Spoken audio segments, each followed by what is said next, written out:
All right, first off, I want to thank the grace of heaven and the virtues of the masters, the mercy of the grand predecessor and predecessors, transmitting masters, and everyone here today to have this opportunity to continue talking about the Maitreya Disaster Rescue Sutra.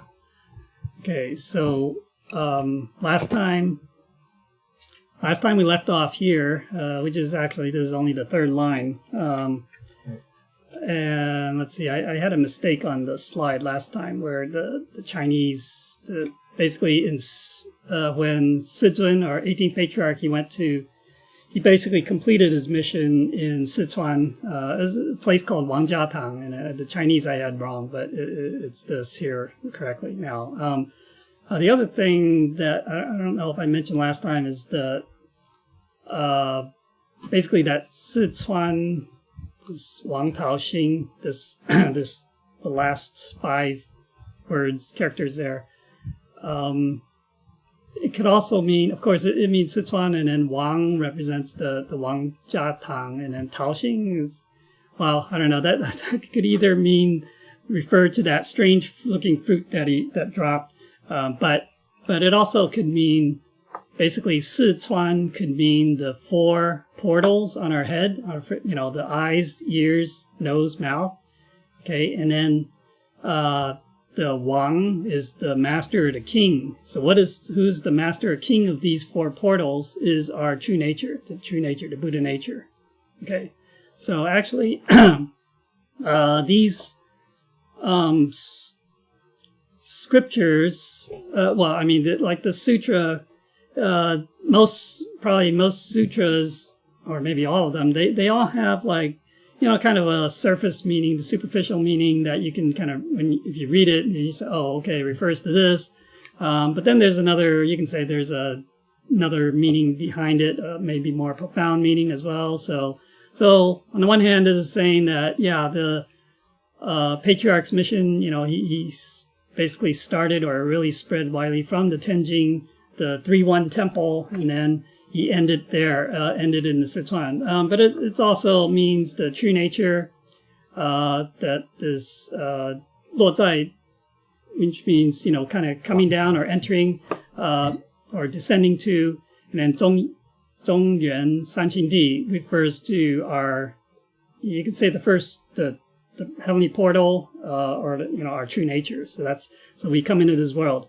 And then the Dazhen, that's like kind of proving or evidence, and then of we completing a realization, through our attainment of the Tao. Okay, so all right, so let's go on to the next. Okay, so this would be the 4th line. So it says, Tianzhen Souyan Guasen Hao Dendai Sizhi Densen Bing. Okay, so if you look at these words, Tian means heaven. For most people, they'll just know it as heaven, but we also know it as Sizun's part of his name. Zhen means true, but it's also part of Sumu's name. Okay, and then Souyuan, which means like the harvest, to fulfill, to complete. And then Guasen Hao, to basically register our holy name, you can say. Okay, so this will refer to registering our name in heaven, right? And then Dendai is to kind of wait, and Shizhi is like, kind of waiting for that time, the opportunity, and then to Dian, literally means point or to point. And then Senbing, you can say it's kind of translated as celestial soldiers, holy soldiers, heavenly soldiers. Okay, so what does this mean? So basically, it's saying that in this case, it's not heaven and true. It's referring to Sizun Sumu. So our 18th Patriarch, Matriarch, they will complete the mission, the holy mission together. Okay, and this mission, of course, is the mission of universal salvation of the 3 realms. And so that means, when we receive the Tao, we register, our names are registered in heaven, in you can say, the holy book of life. So that's what that refers to. And then the 等待十字典神兵 the second part, it says, awaiting the opportunity to awaken the holy soldiers or heavenly soldiers to their mission. So now these are the people during the time of 18th Patriarch and Matriarch who received the Tao, and pretty much they just like the 17th Patriarch. Okay, so when he had the dream, where Lao Mu, God, gave him the dream, say, oh, you need to receive the Tao, look for the 16th Patriarch. And you know, he accepted that. He believed it. And he kind of, you know, the rest of his life, basically, you know, to fulfill his mission. And so he realized knew that he had that mission. So the same way, a lot of these people who received the Tao when 18th Patriarch Sizun and Simu were propagating the Tao in China, a lot of them were the same way. You know, it's like as soon as they received the Tao, well, they just realized that, wow, they have a mission here. They have a purpose, greater purpose than their current mundane life. Okay, so a lot of them, they give up. You know, they pretty much dedicate themselves to the Tao, to the propagation of the Tao, or to this universal salvation mission. Okay, so that's what those holy soldiers or whatever, that's referring to those types of people. Today, you know, we don't find any of these people basically. But back then, you know, that there were many of them, and it's because of them that the Tao is able to spread so widely. You know, not just back then it was throughout China, and then Taiwan, later Taiwan, Hong Kong, Taiwan, and then now throughout the world. It's because of them. They become, a lot of them become the predecessors, the grand predecessors of the Tao groups. Okay. All right. So this one is kind of pretty straightforward, this line here. Now, okay, so just a little bit kind of a history and talking about those holy soldiers, those heavenly soldiers. Okay, so remember last time we talked about where in Tianjin, Sizun set up basically this Dao De Tan, this Dao De Temple became the first public temple in Tianjin. Okay, so there was another, that 3-1 temple, that was not a public temple, but that was actually the first temple. But this one, I think this may have been the second temple, but this one's a public temple. Okay, this one was when Sizun ferried the chairman of the, I don't know, what is it? What was that place called? Tao and Morality Society, something like that. Okay, so basically, you know, because the people in this society, that in that organization, that society, they basically, obviously, since morality is part of that their title, so you know, that's what they kind of study and they follow the practice. And so a lot of them, basically a lot of those, what we're talking about, those holy soldiers came from that society, right? So it's because of that connection between that innkeeper, right, from the 3-star inn, right? He knew this person, and then so introduced Sizun to him, and so that's how it all got started. Now, so starting from this Dao De Temple, then a whole bunch of other temples. These are all other public temples. And these are not all of them, but this is, you know, some of the major ones that also later on opened up or were established in Tianjin. Okay, so now because the Dao De Temple, because there were too many people, you know, the Dao has really started spread pretty quickly. A lot of people received the Tao, and so the Dao De Temple was not big enough, and so then nearby they I guess they got this other place that was bigger, and they called it, so it became known as the Tenzin Main Temple. Okay, right. This was, let's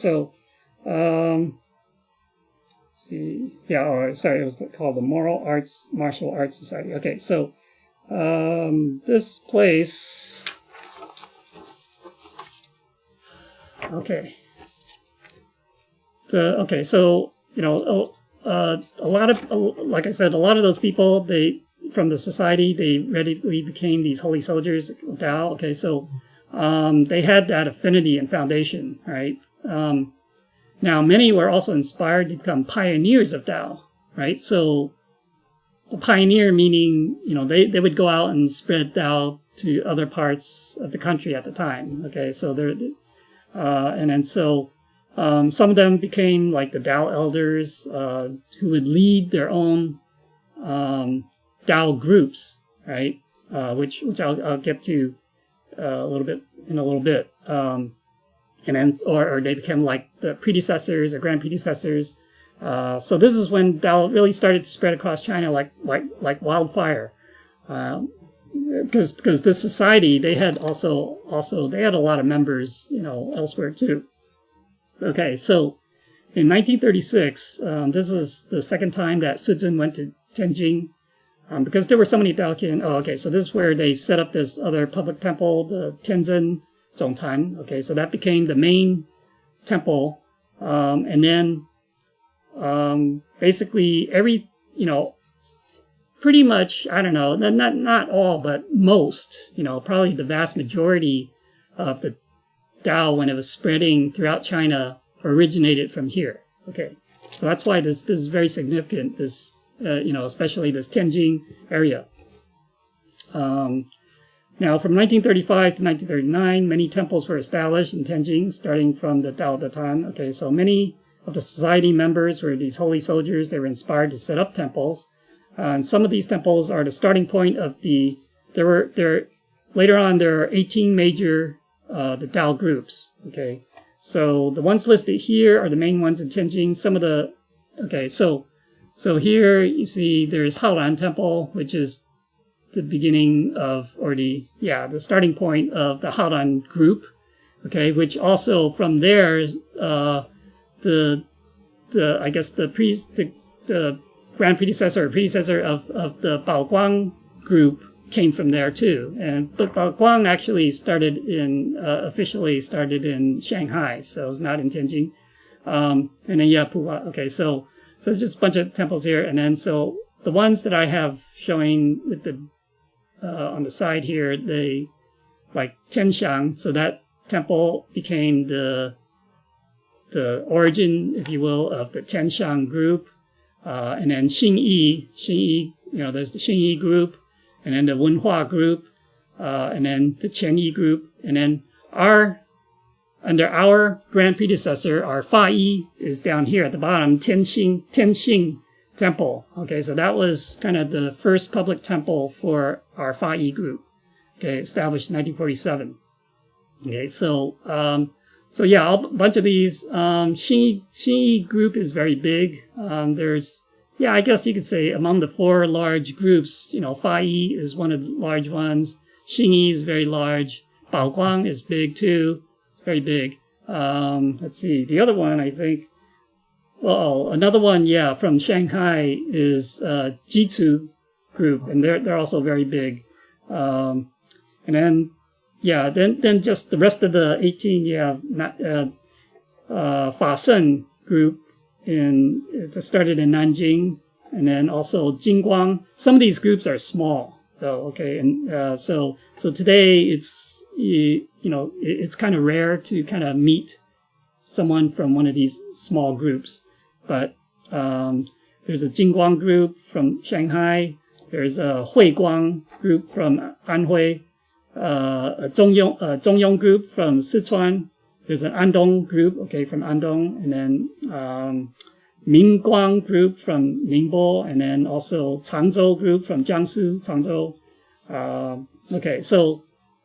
But that's kind of basically the little bit of a history. So that's why that's why in the sutras, yes, why it started basically showing that everything started from Tianjin and from that 3-star inn. So that's really the key. Okay. All right. Okay, so that's basically that one. All right. So, okay, so now let's go to the next line. 云雷震开雾集土，天下神鬼不安宁. Okay, so Ying means cloud, lays, thunder. Okay, so zhen is to shake.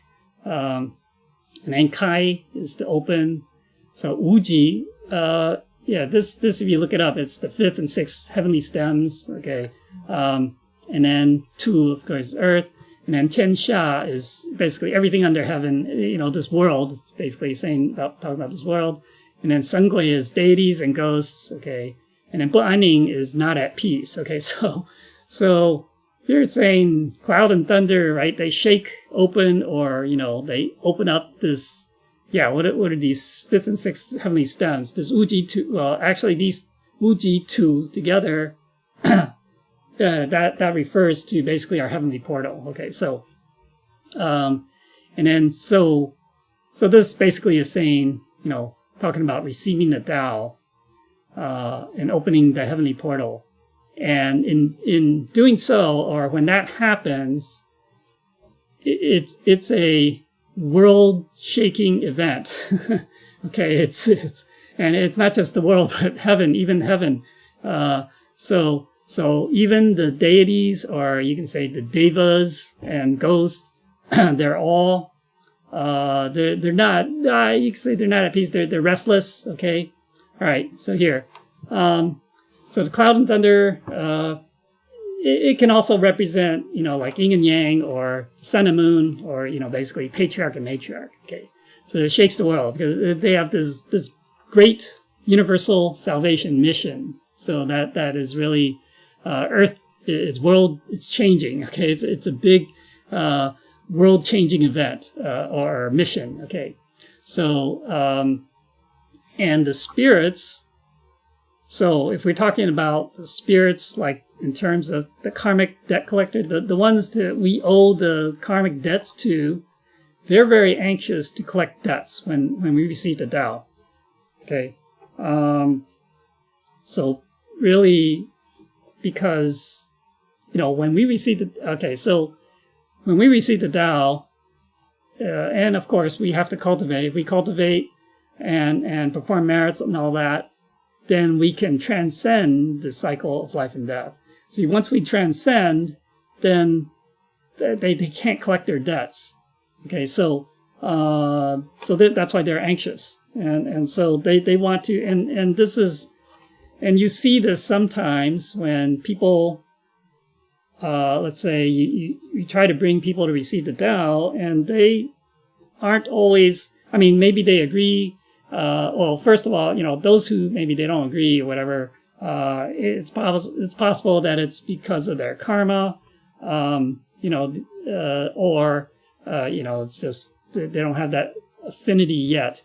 But, then you have other people who, are willing, or they agree to receive the Tao, and then for some reason, something always comes up before their appointed time to receive the Tao, and they just can't go through with it.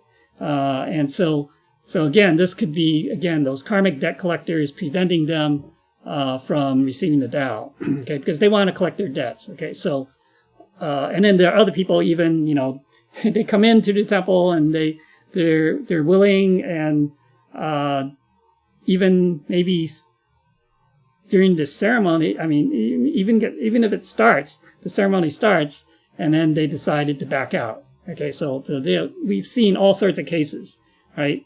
So this is something that, again, this is due to karma, and so and so if we don't do enough, even before receiving the Tao, if we have a heavy karmic debt and we don't do enough, like perform merits, charity, that kind of stuff, and do, kind of like cultivate ourselves, have virtues, then it's easier for them to kind of prevent us from receiving the Tao. All right. Now, the other spirits that are anxious are the ones who you can say that they are, they could be the ones in the underworld. Okay, so it could be like our deceased parents or deceased ancestors, or they could be like the devas, right? Deva, deva. Those are like celestial beings. Okay, so and those are the ones who in their life they did good deeds, and so because of their good deeds they get to become a celestial being instead of like going to the underworld to suffer. And so now why are they anxious? Because they're actually, they can kind of enjoy themselves, but they're anxious because we are now in this white era, and the final calamity, when it comes, remember, it's that gangfeng, the four winds from the four corners of the earth. Okay, so nuclear war. Okay, so nuclear holocaust, that will also affect the celestial beings. Okay, it affects celestial heaven, right? And so they're also very anxious, because so they want to look for people to who have an affinity with them, like from a past life. They've known each other, or maybe not just known each other, but maybe they're friends or family. And then to find them, obviously you want to find one who's already received a Tao, to be able to uplift them, okay, before the end of the world happens, right? Now this doesn't happen very often. I mean, in terms of them finding someone, usually it's either a holy teacher or one of the Buddhas or saints. They make this introduction, okay. Okay. All right, so actually getting back to that first half of the line here. So there's a story. Oh, okay. Well, this universal salvation, right? It happens once every world cycle, which in our terms we say it's 129,600 years, right? Now, so even though Sidrun's mission lasted only 17 years, right? It's estimated that there's an estimate that during that time of 18th Patriarch, while he was still fulfilling his mission, that they actually, there were 30 million people in China who received the Tao. 30 million, okay, during that time. So that's a very fast development over that time. Now, in the world today, I don't know if there are 30 million right now who received the Tao in the world today. I mean, there probably, it could be more now, but back then, and that was just in China. So you can see it's pretty how fast it spread. And during that time, China was there's fighting going on. There's a war going on. So it was a difficult time. Okay. The other thing about this cloud and thunder, right? This when you receive the Tao, there's a story of this Muslim. Okay, so he was in Indonesia, and apparently he can see things, right? He has this divine, yin yang vision. Okay, so he can kind of see the spirit world.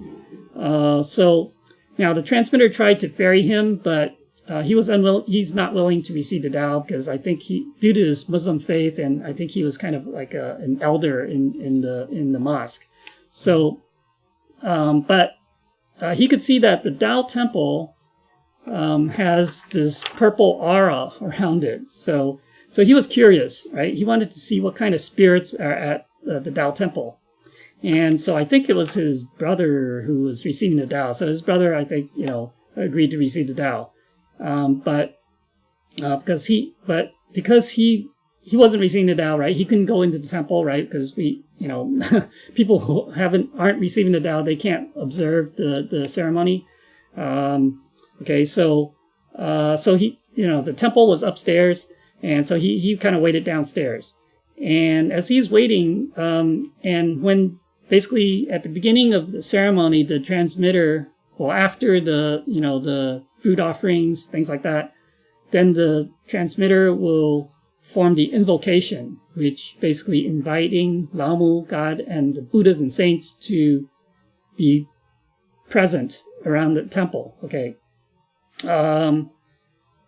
So when that happened, he saw these Buddhas and guardian angels descend to the temple. Right, then he saw the spirit of his deceased father wearing some tattered and bloody clothes entering and going upstairs into the temple. Okay, so then, as the ceremony went on, he then heard 7 peals of thunder. Okay, so after a while, his father's spirit came down the stairs, but this time his clothes were clean and white. Seeing his father like this, he wanted to embrace him, but the spirit, his father, basically shrugged him off and just left. So when the transmitter came down, the man asked, why he had heard 7 peals of thunder. Basically, transmitter said that there were 7 people who received the Tao. Okay, so the man said he wanted to receive the Tao because also, he saw his father. It's like, wow, his father looked better after his brother received the Tao. So and then the transmitter asked, why he changed his mind, right?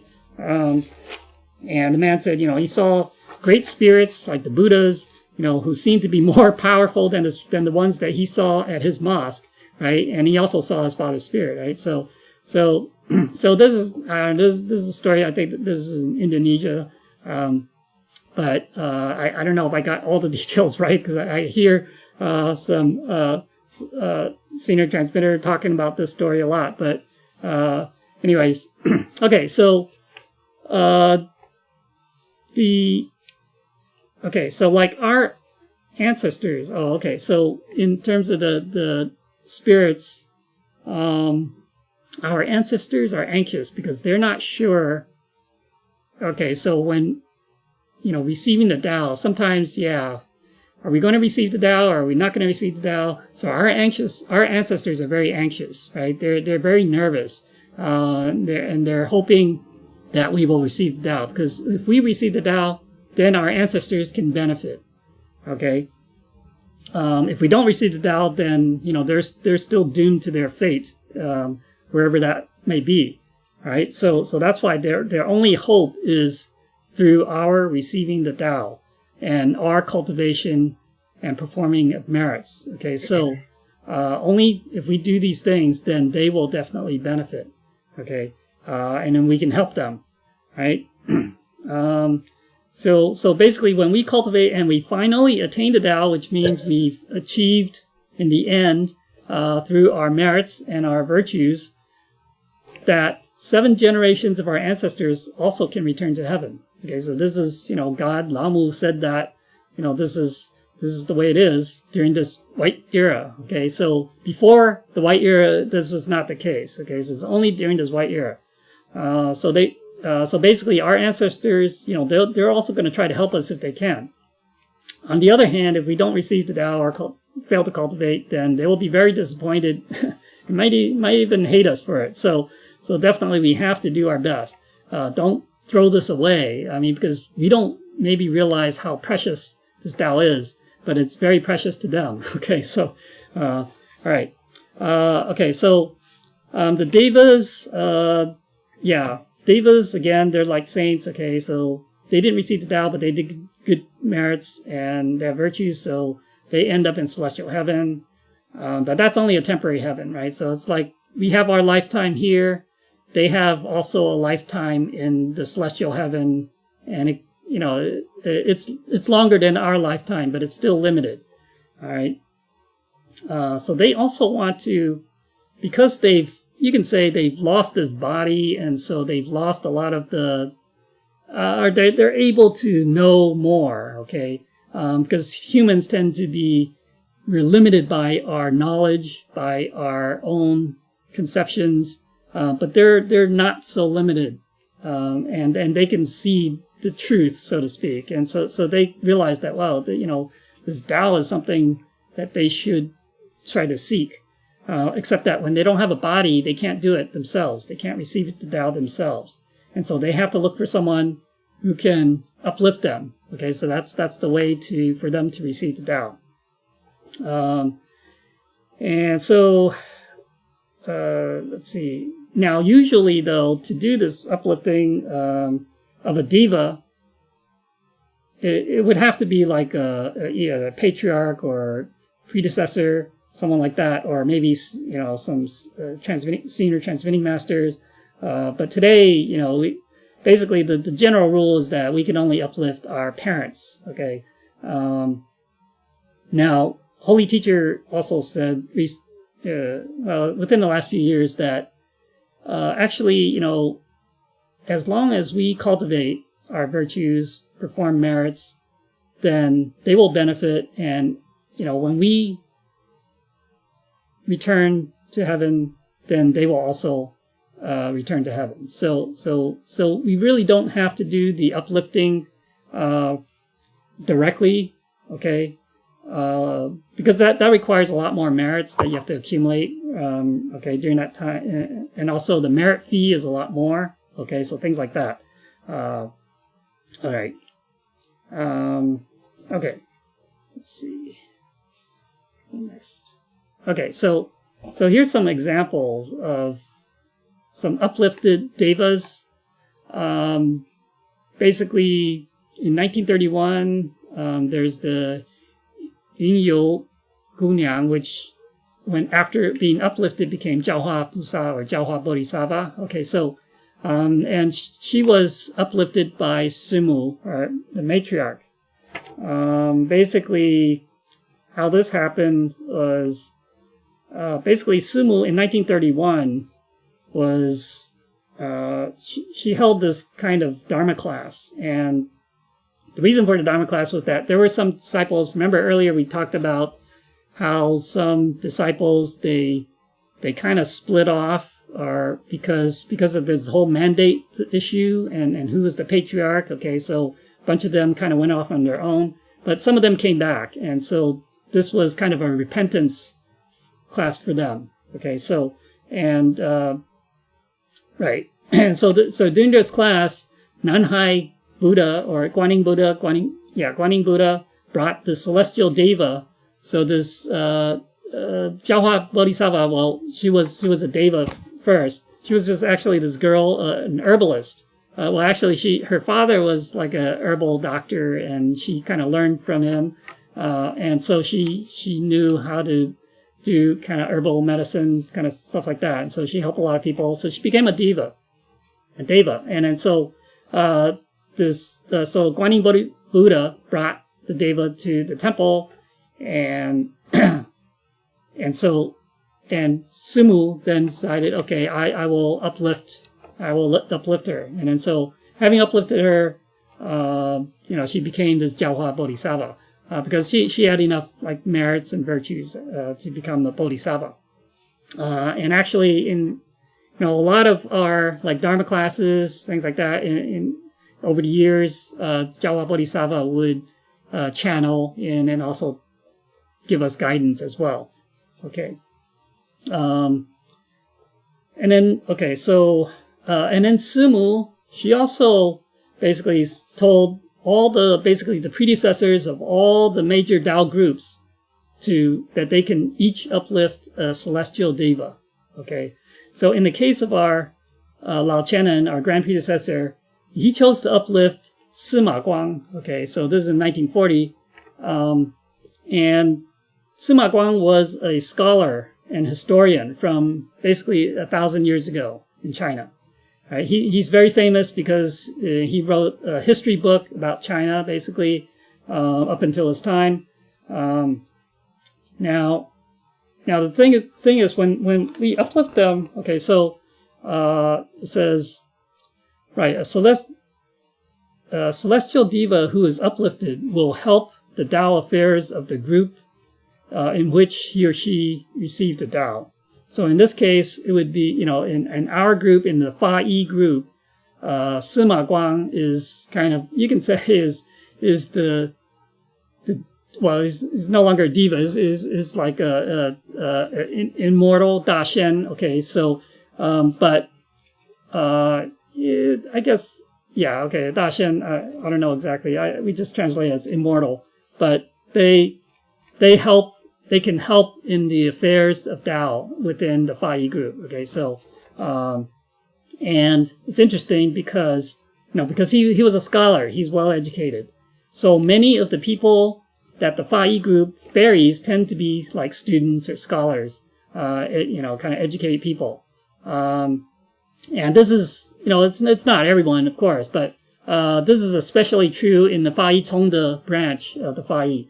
Okay, so they have a lot of, students. So they have, like in Taiwan, they have Dharma classes that are just for students because they have so many that receive the Tao. Okay.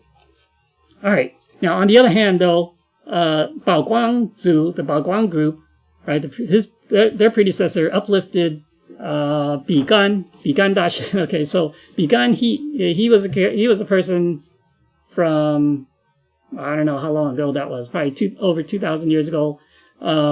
Basically, now he turned out to be a diva of wealth, or a deity of wealth, okay, god of wealth. And so it's interesting that the Baoguang group tends to have many wealthy merchants or businessmen among their Dao members. And so you can see it in their temples that they're very big, expensive, and very lavish. Okay, so if you go, I don't know about other places, but in Taiwan, you can see, they have the biggest Dao temples. Okay, and you can see it's very, very ornate, very, very, I would say it's kind of over the top to me, but you can see they spend a lot of money on those things. But hey, they have the people to have the money. So it's very interesting. Now another example of Deva that was being uplifted is in 1979. General Douglas MacArthur, you may have known from your American history. He was a general in the U.S. Army, which in the Pacific Command. Okay, so he was uplifted in 1979 by a transmitter Wang. Okay, I'm not sure where this was. Maybe it might have. Actually, I don't know exactly where this took place. But now, why was he able to do that? Well, okay, so this is due to affinity. Okay, so if MacArthur did not have an affinity with Master Wang in a previous life, this probably could not have happened. Okay, so basically, in their previous lives, MacArthur was a British ambassador or envoy to China. Okay, at the time. Now, so this was probably, the previous life, I don't know. MacArthur was born in 1880, so it would be before that, of course. Within the previous maybe 100 years before that, I don't know. And also, the Master Wang, the current Master Wang, was like the Minister of Foreign Affairs in China. Okay, so obviously they got to know each other. And they actually became friends. Now one day, there was a rebellion in China, which threatened basically the life of the foreign minister. And so I don't know if it's because of this rebellion, whatever. The British ambassador, he resigned his post and he's returning to England. But he also helped his friend, the foreign minister, and his whole family, brought them also back to England with him. So basically saved their lives. So that's so you can say the foreign minister, he owed his life to back then is the ambassador. Okay, so in this life, the current life, although MacArthur, of course, he already passed away by this time, but Master Wang, because of that affinity, and then so he uplifted. Now I don't know exactly how you got to know that there's this MacArthur. Again, this is usually through the introduction by either holy teacher or in this case because MacArthur was a deva. Okay, so and the Buddha that's responsible for all the devas is the longevity Buddha, the Nanji Shenong. Okay, so he would probably bring him and say, oh, okay, so he has affinity with you, and, so can you uplift him? Okay, so something like that. And so basically, by uplifting MacArthur, so MacArthur then he became the title as the Noble Guard of the East. Okay, so it's a 大帝, which is it's a big title. That's kind of like well, even our grand predecessor is 圣帝, which is it's a similar type of title. So it's a very high title. Why? I mean, MacArthur basically he even though he was a military general, right? Obviously his orders, he killed people, but he was very righteous, right? He was fighting for the good cause. And so that's why he had merits. And you could say virtues as well. Okay, so basically by uplifting then Master Wang, he repaid the debt of gratitude, to MacArthur. Okay. Right. And, okay, so, there's a booklet that has the revelation from, it's called The Revelation of General Douglas MacArthur's Having Received or Attained the Tao. Okay, so this is, there's Chinese and English. Actually that title, that Noble Guard of the East, comes from the translation that comes with that, from that revelation. Okay, so you can read that. And because he talks about, how, his affinity with the Master Wang, and he also talked about a little bit about his history as MacArthur, and also he mentions World War III. Okay, so he talks about that a little bit too. All right. All right.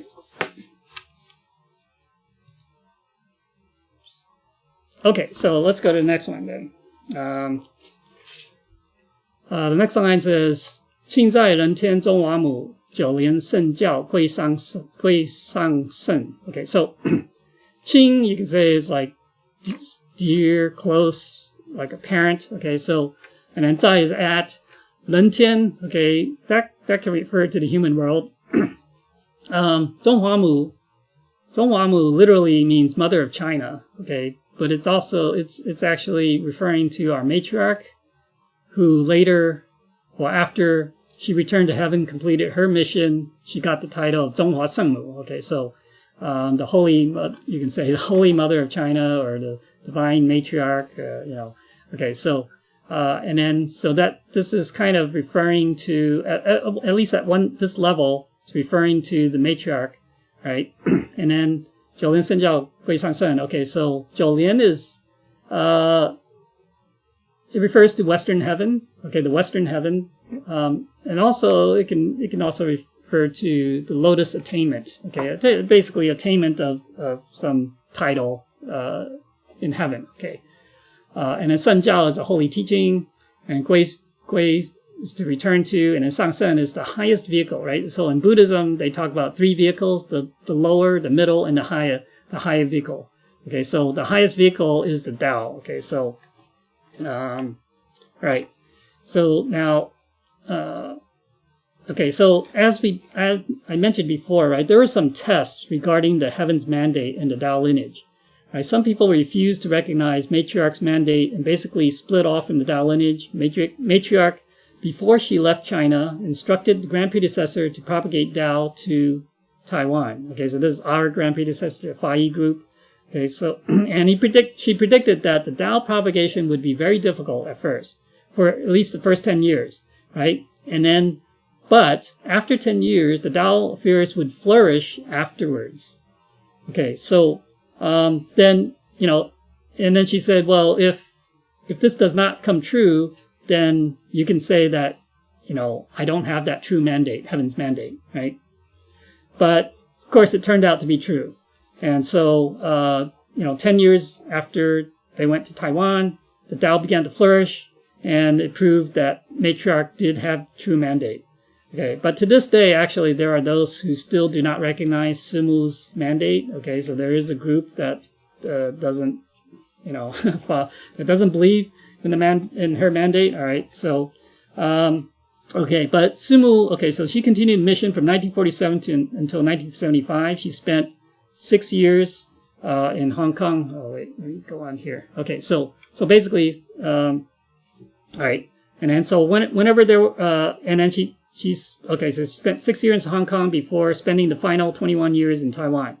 Whenever there were problems, right, Sumu would koto and repent, and then Sumu did not really propagate Tao in Taiwan because she was kind of under a self-imposed, you can say, lockdown, like basically like we are in now, where you stay at home, and she would koto, bow, do the 10,000 bows every day for her followers and sentient beings, as part of her repentance. Now. Okay, so that first part of the line is basically saying to recognize, Sumu, who is like our mother in this world. But she's our spiritual, but also, at another level, you can say refers to like our spiritual mother, Lamu, God. Okay, and that but also, so when we have to recognize that Sumu, again, just, maybe pointing to those people who do not believe that she has a mandate, right? That we have to receive the Tao. Because she has the mandate, we have to receive the Tao from her, or, the followers from her. Okay. The Jolin, okay, yeah, so you could say literally it's like the 9th level of the Lotus platform. So that's like the highest level of achievement. Right? So we have to seek the Tao first in order to achieve that, get to that level. Right, it's the highest Dharma. Okay, so from we have to get that Tao from an enlightening master, and we have to cultivate.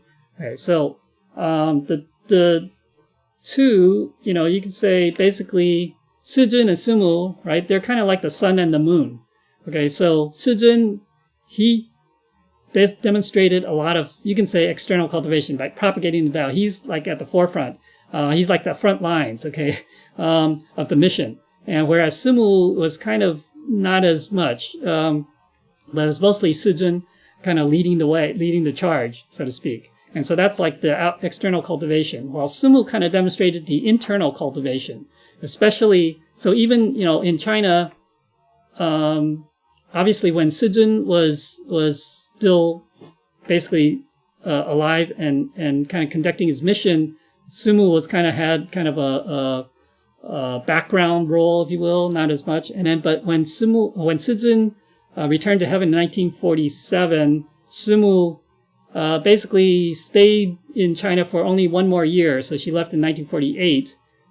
So during that time, she conducted 10 repentance classes. Okay, but really didn't really do much in terms of like spreading Tao, things like that. So and then she went to Hong Kong for 6 years. Had to get away from the communists, and then finally was able to get to Taiwan. But like I said, in Taiwan, she basically was under, state locked it at home, and most of the Tao members, even a lot of the seniors, the predecessors, or I don't know, maybe the predecessors knew, but other members did not know where she was staying. Okay, so she wasn't, getting visitors, things like that. And so that type of cultivation, where she's just cultivating internally, repenting, cultivating her virtues, and just always when there are problems, praying or pleading with Lamu to lessen those problems, with because at the time, Taiwan was under martial law, and the government was kind of suppressing or oppressing. They would, because they were afraid that there were like communist spies, right? So any type of gathering, they would go and arrest people. So obviously the temple, if you had classes, things like that, then that became, you were subject to being arrested. So a lot of it had to be conducted, kind of surreptitiously, and I guess there was a period of time where they couldn't conduct any kind of gathering at all. But so Sumu would pray and koto the 10,000 bows to Lao Mu to try to basically lessen this, you can say this karma, because you can say it's like this group karma, this collective karma of everyone that they have to overcome. And so that's what she did. So it's kind of like the two aspects, the external cultivation from Suzun and then the internal cultivation from Sumo. So today we have to cultivate both, right? Do the external to ferry people to receive the Tao, and also, obviously to guide them, to teach them the Dharma and all that, and then also to do our own internal cultivation as well. Okay. Okay, so how do we have both? Okay. So because it's basically the two combined, we can't just do one or the other, because that's like only one half of the equation, so to speak. And we have to do both. That's oneness. Okay, so Tao is oneness. Okay, so however, so the emphasis, however, there could be an emphasis on either the internal or external, depending on the circumstances. So, for example, today, because of the pandemic, right, it's difficult to propagate the Tao. Although today, there was someone who received the Tao today here, but usually it's difficult in this time, and this is the time where we need to kind of focus more on our internal cultivation, right? But when we do have a chance, basically, Holy Teacher said that in a recent scripture that, this, when the pandemic runs its course, he didn't say when, but there will be an opportunity to propagate the Tao again, but it may be a limited time before the next calamity strikes. Okay, so when we have the opportunity to cultivate external merits, this is propagating Tao, ferrying people, we must take advantage of it. Okay, because it seems like going forward, calamities of this scale will occur more frequently, right? Okay, so all right, so that's basically this line here. Okay, so all right, and then the next line is, okay, so 天花老母翠玉线, and then 收元显化在果洞. Okay, so 天花 is heaven. Lao Mu means God or Lao Mu. Okay, and then Cui means to lower or to hand down. And then Yi Shen literally means jade. Yeah, jade line. Okay, but in this case it refers to the golden thread, right? We talked about the golden thread of the mandate and also of our own golden thread of linking us to heaven. Okay. And then Sou Yuan is to harvest, fulfill. Okay, so Shen Hua is like miracles or revelations. Okay, so like basically those scripture or the channeling, right? Those are all called Shen Hua. So they're kind of revelations and the scriptures that are produced from them. Okay, and then Gudong is ancient East, but that could also refer to Taiwan. But okay, okay, so. So Tianhua Lao Maitreya. Okay, so absolute heaven. The heaven that we're talking about is absolute heaven or Dharmadhatu. Okay, so that is not this. Remember, we mentioned the celestial heaven where the devas are, and that's temporary, and they're affected. They can be affected by the nuclear war, if you will. Okay, so but the Dharmadhatu, that's the true reality. Okay, that's the true heaven. Okay, and. Okay, so true nature, okay, so basically Lao Mu is our spiritual mother, right? So why we are here in this world is to practice, to cultivate, right? So we came down from heaven originally, and, some people, they say, okay, so we have, we're like, well, actually there's another line later on that talks about that, so all right. But, okay, so as human beings, right, we've forgotten, why we're here, and so therefore we become lost. So just like a mother, right, who has lost her child, Lao Mu is heartbroken that we have not returned home. Right, so Lao Mu descended this golden thread to us to give us the way to return home. Right, in the long history of the golden thread, we are now in the final act of universal salvation. Right, this white era. Okay, so earlier it said that this Tianzhen Souyuan Guasen Hao, right? The patriarch and matriarch would complete the mission starting in Tianjin, right? And here it says Souyuan Shenhua Zai Gudong, which is the completion of the mission of our Simu in Taiwan, okay, where there were many revelations in Taiwan.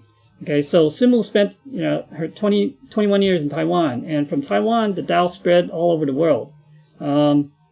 Okay, and then so Taiwan especially had a great many revelations by Buddhas and saints through channeling. Right, I guess there are some 20,000 revelations, scriptures, right, recorded as scriptures in Taiwan. Okay, so there's a lot. So Matriarch's mission was to be fulfilled or completed in Taiwan. Okay, so this is kind of, remember all of this, right? This whole sutra was spoken in 1926. Okay, so these are all the things that are happening later, and so it's foretelling the things that were to come. All right, so and it's all been true. All right. Okay. Okay. So okay, and then the other you can say, yeah. Let's see. All right. That's basically this one here. All right. Let me go to the next line. Okay, so this is probably the last one I'm going to cover here today. So it says 南北两极连中续. Okay, 混元古册在中央. Okay, so 南 means south, 北 means north. 两极 is the two poles. Okay, so north and south, or south and north. And then 连中续, you can say it's like the ends or the undertakings are joined together, linked together. Okay, so basically the north and south linked together, or like one continuous thing, or joined together. And then when yen, literally it means time immemorial. Okay, so, or you can say it's like the cycle of the world. Gu Ce is an ancient order, and then Zhongyang is center. All right. So when we put these together, basically, you can interpret this at different levels. So first, talking about the mission, says the mission began in the north in Tianjin, right, is north of Taiwan, and ended in the south in Taiwan. Okay, so that's at one level. Another level is that, like during the Six Patriarchs' time, basically there were two major schools of dharma or cultivation. Basically, the one that Sixth Patriarch talked about was the sudden enlightenment, and then the Sun Shu, his method was kind of the gradual cultivation. So it was the Sixth Patriarch was in the southern school, and then the northern school was the gradual cultivation. So basically, you can say that today, yeah, we have to combine it. Okay, remember, we have to go to that oneness, which is both. Okay, so when we receive the Tao, it's sudden enlightenment, but then we still have to cultivate. We still have to do the gradual cultivation. Okay, so in the past, before the White Era, people basically had to do gradual cultivation until they reach a certain level that they have great wisdom. They're almost enlightened. And they have to meet. Have the affinity to be able to meet with a enlightening master who can certify that they are enlightened. Okay, and that would be the sudden enlightenment part. So they would do the gradual cultivation before getting the sudden enlightenment. Now today it's the other way around. When we receive the Tao, we get sudden enlightenment, and then we do the gradual cultivation. Because the reason being that the time is limited now in terms of this. Before the end of the world, okay, so the propagation of the Tao has a limited time, and so therefore the purpose would be to try to get as many people to receive the Tao, and then at the same time, then that's the most, the first step, the most important thing, and then to have them cultivate as well afterwards. Okay, so and then you can say more broadly, you can say that all religious factions kind of return to the source, whether that means like all the Tao, religions in the world, or, because they all come from that same source anyways, the Tao. And so either they all return back, so Tao is the only way to kind of, to receive the Tao so that we can definitely return, to heaven. Okay. Let's see, hold on a second. All right. And then, okay, so in the white era, okay, so there will be, okay, so there's another interpretation of this Hunyuan Gu Ce. Okay. Basically, in the white era, it's said to be, there will be 3,600 saints and 48,000 sages. Okay. Now this Hunyuan Gu Ce is basically a registration book or list in heaven that lists all the saints and sages. So that's what it's called the Hunyuan Gu Ce. Okay, so now according to the Jingong Future Profound Scripture, right? That's the other scripture that Maitreya spoke when he channeled in 1926. These titles or positions will be determined at the Longhua Assembly after the final calamity, right? And that will be based on our merits and virtues. Okay, so all right. So that's, yeah. And then, so the different meanings, say it could also, because Zhongyang refers to the center. Okay. So this Gu Ce could also refer to our true nature. The true nature, it's in our center, right? And when we receive the Tao, we find that center, we find that true nature. And then Lamu, and then true nature is eternal and at the center of our being as well. Okay, so at a different scale, we'll talk about that. Okay, so today that's all we're going to cover because next there is some sharing to be done. Lecture time, I have a couple points to make. This is more late. Okay. Yeah. It's okay? Yeah, sure. Yeah, on the screen there will be 3,600 saints and 48,000 sages. Yeah. I did have questions when I started to cultivate. I saw there's a number limit for us to become saints and Buddhas. But you know what happened? Holy Teacher said, there's no number limit. It depends on our virtues and merit to be qualified for saints and Buddhas. So as long as we are qualified, there's no number limits. So I used to have that question.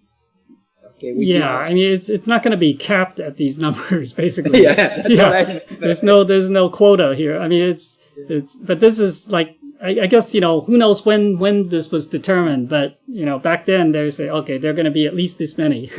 So, yeah. Most important is, do we have enough virtues and merits? Right. That's one thing. Second point I want to make is when we cultivate and then when we receive Tao, cultivate and propagate the Tao, our ancestors will benefit from what we do. Okay? But they will not go to the heaven with us. They will not be. It depends their merits and virtues and how much merits we have and virtues we have. So for certain people, yes, their ancestors might be able to go back, like your grandpa. Okay? Okay, he went back, right? Grandpa, grandma, but not everybody else. Depends. So they will not go with us. If we go back one day, it all depends on their virtues and merits too. But they also will benefit from our cultivations too. Yeah. So that's very different points there. Mm-hmm. Thank you. Yeah. I mean, because virtues, merits, you can kind of dedicate to others, but virtues you have to do on your own. And then so there's still cultivation to be done. Even if we benefit and let's say we go to heaven, well, actually heaven, I mean, there's the inner court, outer court, right? There's the outer court is where people are still cultivating. So that's, a lot, probably most will be out there still cultivating. Right? Yeah. The temple host, Lin Changhu, when Holy Teacher took him to the heaven, goes through all what teacher told him. But he came down to the Dharma class, but his father came from underworld. So that's why he knew his father was in the underworld. But when he cultivated, and then his father benefit from what his virtues and merits. So his father was in different positions in different time. So it depends on our virtues and merits. Okay, so our ancestors will be in better shoes, better positions. Even they are not reborn yet, but they will be better situations. All right. Okay. All right. Yeah. Thank you, transmitter. Okay. So let's see. Okay. So this is kind of the summary of the 8 lines that we've covered. But basically, the ones in yellow basically are, you can say those are foretelling of certain places, or usually referring to places or people or events in this sutra. Okay. So, all right. So if that's it, I guess then. If I had said anything wrong or not well, I asked the Buddhas and Maitreya Buddhas for forgiveness, and also asked the transmitting masters and lecturers for their corrections. Thank you.